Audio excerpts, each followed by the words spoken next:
اور اس حوالے سے صحیح مسلم میں ایک بڑی پیاری حدیث ہے کہ ایک شخص تھا جس کا نام تھا ضماد. ضماد تو نہیں، عربی میں ضباد کہیں گے، ضاد میم الف دال.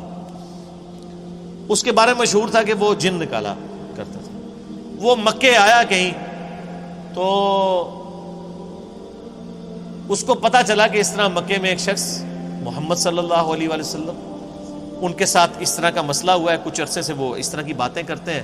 غار میں چند دن کے لیے گئے تھے. لوگوں نے پھر مشورہ کیا تو اس نے کہا کہ مجھے نبی علیہ السلام کے پاس یعنی محمد کے پاس لے چلو. وہ آیا، اس نے بڑے یعنی اخلاقی انداز میں کہا کہ اے محمد اگر آپ چاہیں تو میں آپ کا علاج کر سکتا ہوں. میں جنات کا، اسیب کا، اس طرح کا جو سایہ وغیرہ ہوتے ہیں میں اس کا علاج کرتا ہوں. تو آپ صلی اللہ علیہ وآلہ وسلم سے اس نے کہا کہ آپ بتائیں آپ کیا بیان کرتے ہیں، آپ کو کیا پرابلم ہے. تو آپ علیہ السلام نے چند الفاظ پڑھے، ان الحمد للہ نحمدہ ونستعینہ ونستغفرہ.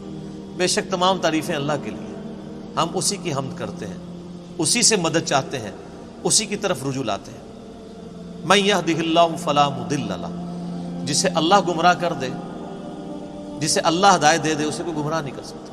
ومن یضلل، اور جسے وہی گمراہ کر دے، فلا ہادی لہ، اسے کوئی ہدایت نہیں دے سکتا. واشہد ان لا الہ الا اللہ وحدہ لا شریک لہ، اور میں گواہی دیتا ہوں کہ اس اکیلے اللہ کے سوا کوئی معبود نہیں ہے. واشہد ان محمدا عبدہ ورسولہ، اور محمد صلی اللہ علیہ وآلہ وسلم اس کے بندہ ہے خاص اور رسول ہے. اس کے اوپر ایسا روب طاری ہو، اس نے کہا یہ آپ نے کیا کلام پڑھا؟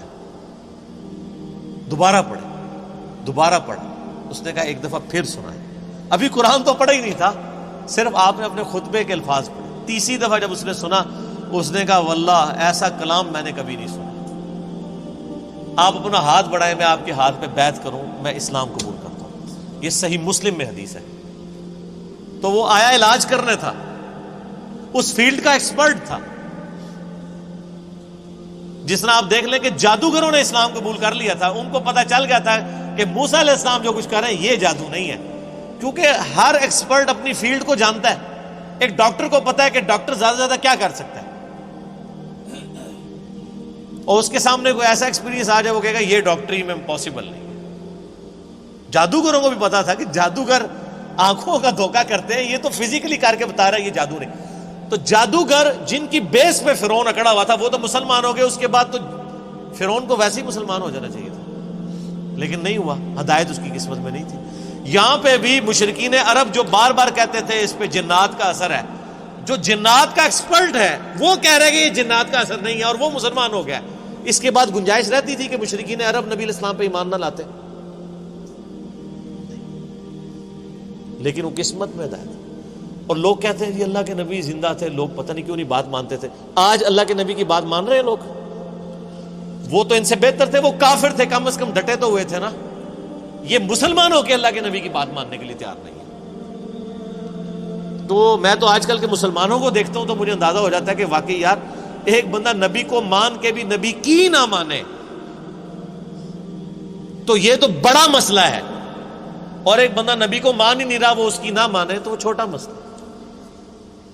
یہ جو آج کہہ رہے ہوتے ہیں نا جی وہ کاش تیرے زمانے میں ہوتا تو میں تیرے قدموں سے لپٹ جاتا، کبھی میں تیری جوتیوں کا تسمہ ہوتا، یہ کچھ ہوتا. میں کہنا رفع دین پھر بھی نہ تو شروع کرتا. تو کہنا من لوگ کہیں گے کہ یار ایک مکھیاں میں مارنا ہے. یعنی جو اتنا بزدل ہے آج کے دور میں کہ وہ اپنے نظریات کو قرآن و سنت پڑھ کے چینج کرنے کے لیے تیار نہیں ہے، تو وہ ابو جہل ہی ہوتا. یہ ضروری نہیں ہے کہ تیرے ہوتے جنم لیا ہوتا تو ابو بکر عمر عثمان و علی ہوتا رضی اللہ عنہ مجمعین. نہیں، عین ممکن ہے کہ ابو جہل ہوتا، عبداللہ ابن ابی ہوتا. یہ بات کرنا بڑا آسان ہے، تیرے ہوتے جنم لیا ہوتا.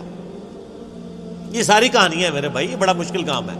یہاں پہ آپ دیکھ لیں نبی علیہ السلام کے کارٹون بنتے ہیں تو جنہوں نے داڑیاں نہیں رکھی سب سے پہلے وہ آ کے بینک توڑتے ہیں، شیشے توڑتے ہیں، گاڑیوں کو آگ لگاتے ہیں عشق رسول کے نام میں. انہی کو کہہ دیں کہ یار داڑھی رکھ لو، نال ہی ٹھوس. حالانکہ ہونا یہ چاہیے کہ ان کافروں نے نبی علیہ السلام کے جو کارٹون بنائے ہیں اس میں نبی علیہ السلام کی مبارک داڑھی میں بم رکھ کے نا انہوں نے اس طرح کی شکلیں بنائی ہیں. تو پھر جڑا بننا کہ تو نے میرے نبی کی داڑھی میں بم دکھایا ہے. ابھی تو میں نے داڑھی نہیں رکھی تھی لیکن آج سے میں داڑھی رکھتا ہوں. ایسی کی تیسی تم لوگوں کی، تو کوئی کرنے کے لیے تیار نہیں ہے. مشکل کام ہے. اب بینک لوٹنا، گاڑیوں کو آگے لگانا، ATM مشینیں اکھاڑ کے لے جانا، ثواب دیکھیں. ATM مشین اکھاڑیں، آپ کو پیسے بھی ملے اور ثواب بھی ملے، اور کیا چاہیے. ظاہر ہے یہی کہانی کرائی گئی ہے نا. پاکستان میں تو مولوی یہی پٹی پڑھا رہا ہے نا. جو بھی اینٹی اسٹیٹ ایکٹیویٹیز پہ علماء ابھار رہے ہیں اپنی عوام کو، وہ یہی کچھ کر رہے ہیں نا. غلامی رسول میں موت بھی قبول ہے، غلامی رسول میں ATM مشین لوٹنا بھی قبول ہے. تو سر پھر ایسی غلامی تو ہر بندہ کرے گا نا. دوویں جہان دی مٹھے پاؤ کہ مشین بھی لوٹ لی اور جنت بھی پکی کروا لی. تو یہ ساری باتیں کرنا یعنی آسان ہے، یہ دعوے کرنا آسان ہے، لیکن حقیقت ہے کہ یہ بڑا مشکل کام ہے سچائی کو قبول کرنا. تو اللہ تعالیٰ فرماتا ہے کہ تمہارے صاحب مجنون نہیں ہیں، ان پہ کوئی جنات کا اثر نہیں ہے. اور پھر نبی علیہ السلام کا کریکٹر بھی ان پر گواہ تھا. جنات کے اثر والے لوگ تو بہکی بہکی باتیں کرتے ہیں. جس پہ جنات کا اثر ہو وہ یہ لوگوں کو کہے گا کہ اپنی بچیوں کو زندہ دفن نہ کرو، اپنے ماں باپ کے ساتھ اس نے سلوک کرو، اس خدا کی عبادت کرو جس نے تمہیں بے قدر پانی سے پیدا کیا ہے.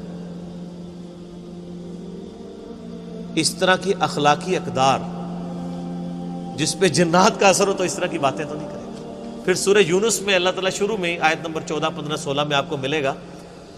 اللہ تعالیٰ فرماتا ہے کہ یہ کہتے ہیں کہ اے نبی ان سے فرما دو اگر اللہ نہ چاہتا تو میں کبھی قرآن تم پہ نہ پڑھتا.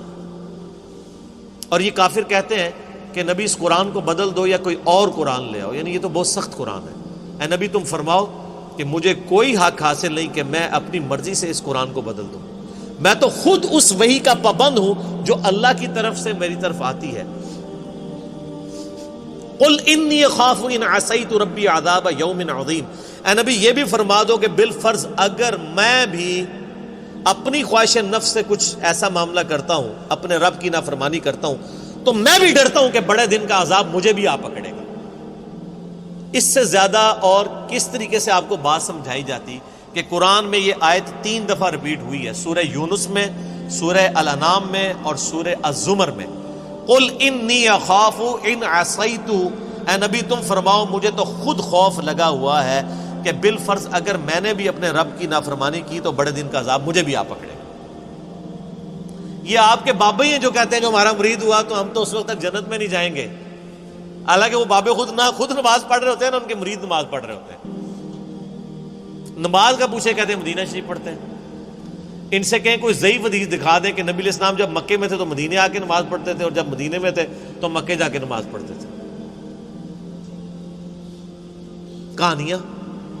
اور بلکہ میں نے اس کہانی کی تو وہ انجینئرنگ کی ہے کہ صحیح مسلم میں حدیث ہے کہ نبی علیہ السلام نکلے تو بنو سلمہ کے کچھ لوگوں کو دیکھا مدینہ شریف میں، وہ کھڑے ہوئے تھے. آپ فرمایا کیوں کھڑے ہو یہاں پہ؟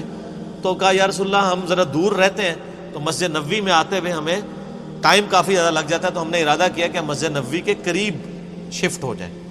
تو آپ نے فرمایا جو اتنے قدم چل کے آتے ہو تمہیں ثواب ملتا ہے. ان کا یا رسول اللہ لیٹ ہو جاتے ہیں، پہنچنے میں تکلیف ہوتی ہے. تو آپ فرمایا ہر قدم پہ ثواب ملتا ہے. تو انہوں نے پھر مسجد نبوی کے قریب شفٹ ہونے کا ارادہ ترک کر کے اپنے انہی علاقوں میں رہے، صرف اس وجہ سے کہ جتنے قدم چل کے آئیں گے ثواب ہوگا. تو میرا ایک معصومانہ سوال ہے کہ بزرگ تو اڑ کے یہاں سے مدینے پہنچ جاتے ہیں، وہ بنو سلمہ والے صحابہ جو کہتے ہیں ایک ادنا صحابی دی بھی پیروں دی خاک نہیں ہوتا، ولی تو اڑتا پھردا ہے مکھی مچھر آر، اور صحابی وہ بیچارہ شفٹ ہو رہا ہے مدینے کے قریب. کہانیاں. کیونکہ یہ صحیح مسلم شریف ہے، وہ بزرگ شریف ہے. اور اگر کوئی کہتا ہے نہیں نہیں وہ آپ کو سمجھ نہیں آیا تو لے آؤ بابا کوئی اڑ کے دسے. سب کہانیاں. تو یہ انہوں نے دین کو بگاڑ کے پیش کیا ہوا. کتابوں کا دین اور ہے، بابوں کا دین اور. اللہ تعالیٰ فرماتا ہے کوئی تمہارے نبی کے اوپر جنات کا اثر نہیں ہے، ان کی تو تعلیمات بتا رہی ہیں.